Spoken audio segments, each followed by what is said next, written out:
Netanyahu की Trump से मुलाकात धोखा और सब पहले से तयशुदा है। इसराइल ने दोबारा हमला करने का मंसूबा बना रखा है। ईरानी फौज हाई अलर्ट। ईरानी टीवी का इस हवाले से कहना है कि सदर ट्रंप दोबारा हमले के मामले पर इसराइल के साथ हैं। ईरानी फौज के तर्जुमान कहते हैं इसराइल ने हमला किया तो जवाबी कार्रवाई पहले से ज्यादा सख्त होगी।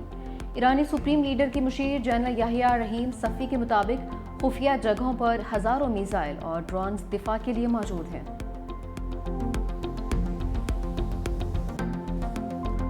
जो है इन्वेंट हो गया और उसके पीछे एक एस्टेब्लिशमेंट थी जिसमें जुडिशियल एस्टेब्लिशमेंट और मिलिट्री एस्टेब्लिशमेंट ने मिलकर मियां नवाज शरीफ को घर भेज दिया, उनके खिलाफ केस बनाए, उनको कैद कर। ये मिलिट्री एस्टेब्लिशमेंट और सिविलियन एस्टेब्लिशमेंट इस मुल्क को जो है मिलके इस सारे बहरान से बाहर निकाल रही हैं, जहां पे सारी चीजें मफकूद हों, जो नॉन एग्जिस्टेंट हों। आप कहते हैं मियां नवाज शरीफ इंटरवीन करें, बस बताएं ना, जरूर हो, लेकिन कहीं पे किसके साथ इंटरवीन करें? इन लोगों के साथ। पनामा के पीछे एस्टेब्लिशमेंट थी, नवाज शरीफ को घर भेजा गया। हुकूमत और एस्टेब्लिशमेंट मिलकर मुल्क को बहरानों से निकाल रही है। वज़ीर दिफा ख्वाजा आसिफ की प्रोग्राम हेड-ऑन में गुफ्तगू कहा कि तमाम मामला कामयाबी से चल रहे हैं। पीटीआई के साथ क्या बात करें, कोई संजीदा ही नहीं है। ये कहते हैं सब कुछ भाड़ में जाए, हमें तो बानी पीटीआई ही चाहिए है। अली अमीन गंडापुर जब भी मिलते हैं तो दूध और शहद की नहरें बहती हैं, जब खैबर पुख्तनख्वा में जाते हैं तो रवैया ही बदल जाता है।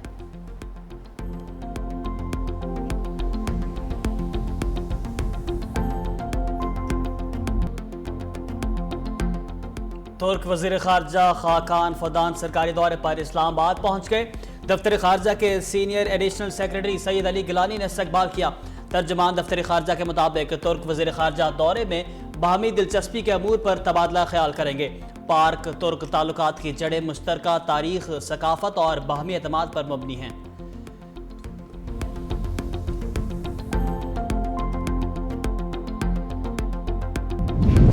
पानी पी चाय और बुशरा बेबी की 190 मिलियन पाउंड केस की जल्द समाअत की दरखास्तें इस्लामाबाद हाईकोर्ट में दायर। बानी से बहनों अलीमा खान और नौरीन न्याजी की मुलाकात। अलीमा खान ने मीडिया से गुफ्तगू में कहा बानी ने हुकूमत मुखालिफ तहरीक के लिए 5 अगस्त की तारीख दे दी।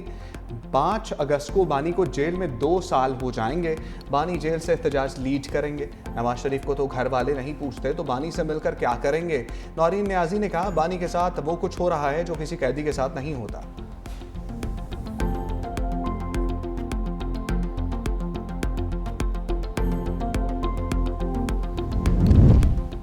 सारा टब्बर बानी पीटीआई से मुलाकात करता है और हुक्म करें क्या करें। वज़ीर इत्तलात पंजाब अज़मा बुखारी का अलीमा खान के बयान पर रद्द अमल।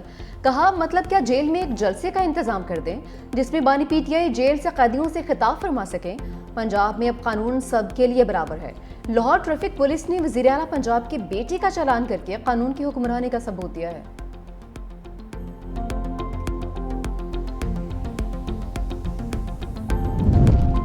बैरिस्टर गौहर खान, सलमान सफदर और जहीर अब्बास चौधरी की भी बानी से मुलाकात। चेयरमैन पीटीआई बैरिस्टर गौहर कहते हैं हमने मुज़ाकरात से कभी राह फरार इख्तियार नहीं की। बानी पीटीआई ने हमेशा मुज़ाकरात का कहा है, कोशिश है इस वक्त ही मुज़ाकरात का सिलसिला आगे बढ़े। बोले जिन लोगों से बातचीत होनी चाहिए कोशिश है उन्हीं से बातचीत हो। ज़राए के मुताबिक बानी से मुलाकात में बैरिस्टर गौहर ने वज़ीर आज़म पाकिस्तान की जानिब से मुज़ाकरात की पेशकश बारे भी बानी को बताया। 26वीं आईनी तरमीम के बाद अदलिया की पोजीशन से भी आगाह किया।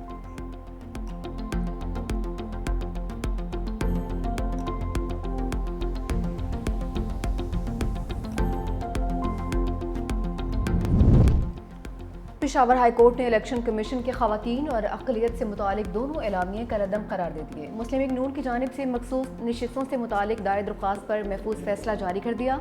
अदालत ने हुक्म दिया कि इलेक्शन कमीशन अक़लियत और खवातीन से मुतालिक दोबारा सीटों की एलोकेशन करे। 10 दिन के अंदर तमाम उम्मीदवारों और सियासी जमातों को सुने। इलेक्शन कमीशन के फैसले तक मखसूस सीटों पर हल्फ ना लिया जाए। दूसरी जानिब केपी से कौमी असम्बली की खवातीन की 2 मखसूस खाली सीटों के लिए शेड्यूल जारी। कागजात नामजदगी जमा करवाने का सिलसिला कल से शुरू होगा जो 10 जुलाई तक जारी रहेगा।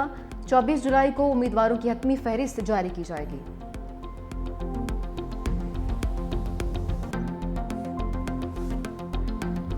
इस्राईली वज़ीर-ए-आज़म नेतन्याहू की अमरीकी सदर से मुलाकात। 2 रियासती हल से इनकार। बोले सिर्फ उन फ़लस्तीनियों की हुकूमत चाहते हैं जिनसे इसराइल को ख़तरा ना हो। सिक्योरिटी की जिम्मेदारी इसराइल के पास ही रहेगी। ऐसी कोई रियासत कबूल नहीं जो इसराइल की तबाही का सबब बने। इस्राईली वज़ीर-ए-आज़म ने भी अमरीकी सदर को अमन के नोबेल इनाम के लिए नामजद कर दिया। ट्रंप ने कहा ईरान मुज़ाकरात के लिए तैयार है। ईरानी एटमी तंसीबात को मुकम्मल तबाह कर दिया है। उम्मीद है ईरान पर एक और हमला नहीं करना पड़ेगा। हमने पाकिस्तान और भारत की जंग रुकवाई, दुनिया में जंगें रुकवाने की मुसलसल कोशिशें कर रहा हूँ। यूक्रेन जंग ना रोकने पर रूसी सदर से नाखुश हूँ।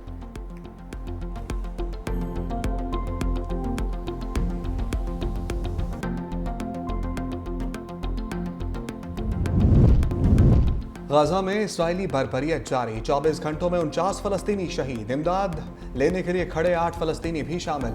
शुमाली गजा में रात गए फलस्तीनी मुजाहमतकारों का इस्राईली फौज पर हमला, 5 इस्राईली फौजी हलाक, 14 जख्मी और 1 लापता हो गया। इस्राईली मीडिया रिपोर्ट्स के मुताबिक गजा के शुमाली इलाके बैत हन्नून फलस्तीनी मुजाहमतकारों ने बख्तरबंद गाड़ी को धमाके से निशाना बनाया, जिसमें इस्राईली फौजी सवार थे। इस्राईली रेस्क्यू फोर्स के पहुंचने पर इसे भी निशाना बनाया गया।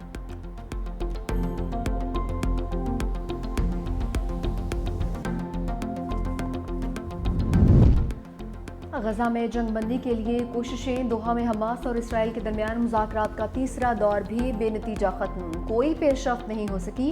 चौथा दौर आज होगा। व्हाइट हाउस के मुताबिक अमरीकी एलची विटकोफ इस हफ्ते दोहा जाएंगे। इसराइली वज़ीर दिफा इसराइल कार्ड्स का कहना है कि हमास के साथ 60 रोज़ा जंगबंदी हो जाएगी, 75% गजा खाली कर देंगे। हमास के साथ जंगबंदी में 10 जिंदा यरगमालियों की रिहाई यकीनी बनाई जाएगी और मुर्दा असीरों की बॉडीज भी वापस लेंगे।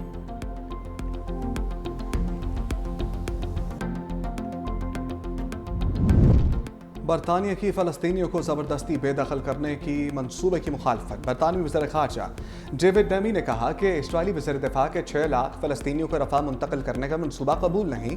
इस तरह के बयानात जंग बंदी की राह में रुकावट हैं। हमास और इसराइल के दरमियान जंग बंदी पर इत्तफाक न हुआ तो इसराइल के खिलाफ इक़दामात किए जाएंगे।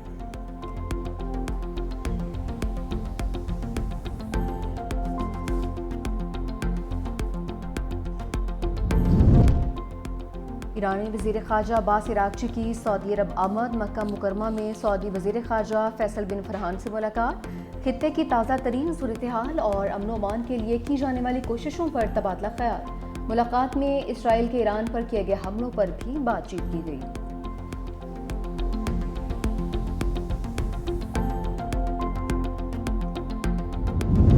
कतरी शहजादी को पैमा शेख आसमा सानी को पाकिस्तानी को हसारों और सियाहत की ब्रांड सफ़ीर मुकर्रर कर दिया गया। वज़ीर-ए-आज़म शहबाज शरीफ ने कतरी शहजादी को ब्रांड सफ़ीर मुकर्रर किया। कहा कतरी शहजादी को पाकिस्तान के पहाड़ों सियाहत की ब्रांड सफ़ीर मुकर्रर करते हुए खुशी हो रही है।